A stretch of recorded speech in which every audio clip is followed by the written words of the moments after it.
J'ai pas été sans abri plusieurs années, moi c'était en pointillé. Et arrêtez de dire que c'est une question de volonté de s'en sortir. C'est pas une question de volonté. Sortez de votre bulle, allez parler avec les gens qui sont dans la merde. J'allais soit occuper un canapé au mieux chez des gens que je rencontrais, ou alors c'était sur la devanture d'un magasin qui était un peu à l'abri de la pluie, ou dans un parking, sur un banc. J'allais beaucoup dans des soirées, dans des boîtes, j'allais chez des gens que je rencontrais, ou des gens que j'allais sucer dans les chiottes, et attendre qu'il fasse jour, attendre qu'il fasse jour, attendre qu'il fasse jour. Quand t'es une femme, qu'est-ce qui est plus dangereux ? Tout. Quand t'es une gonzesse, même avec la gueule que j'ai, je veux dire, on s'en fout, un trou c'est un trou pour les agresseurs. C'est pas forcément de l'agression couteau sous la gorge, tu vois, t'as une vieille lame et si tu fais pas gna gna gna, même si j'ai déjà eu ça, un flingue sur le... Allez, suce-moi sinon je te tire une balle. Le plus difficile, c'est quand on essaye de t'avoir à l'entourloupe, façon Snake. Tu viens chez moi, bien sûr, je vais te prêter un bout de tapis, un bout de canapé.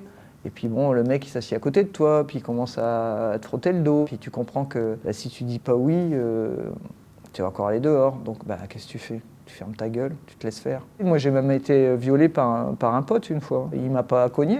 T'es sidéré par ce qui se passe et du coup tu ne sais plus comment faire et puis il te passe dessus et quand c'est terminé, tu te demandes ce qui t'est arrivé et en plus tu culpabilises parce que tu te dis mais pourquoi j'ai pas dit non, pourquoi j'ai pas... Voilà, alors que t'es juste... comme un bout de bois, tu sais plus bouger, tu sais plus quoi dire. C'était soit tu trouves des gens qui te payent à becqueter, ou tu te fais inviter chez des gens, et puis voilà. Soit tu fais ce que t'as, un bout de baguette qui est encore sec, tu le fous sur la flotte, et puis pour le ramollir un peu, tu fous ça dans un pot de moutarde ou de mayonnaise, tu bouffes ça. Sur les marchés aussi, des fois il y a des gens qui te donnent des trucs, ou dans les magasins, tu manges ce que tu peux, ou simplement en faisant la manche, on demande en becqueter, mais c'est tellement compliqué de faire la manche. C'est tellement compliqué de demander à bouffer. On se fout la honte soi-même, alors qu'on ne devrait pas avoir honte de ça. Par rapport au film, Franck, le réal, parfois disait voilà, t'es en train de faire la manche à Orly ou je sais pas quoi. Voilà la situation, clac, clac. Et je disais attends, je vais pas foutre mon sac là. Moi, quand je faisais ça, mon sac, je l'attachais avec ceci, je mettais...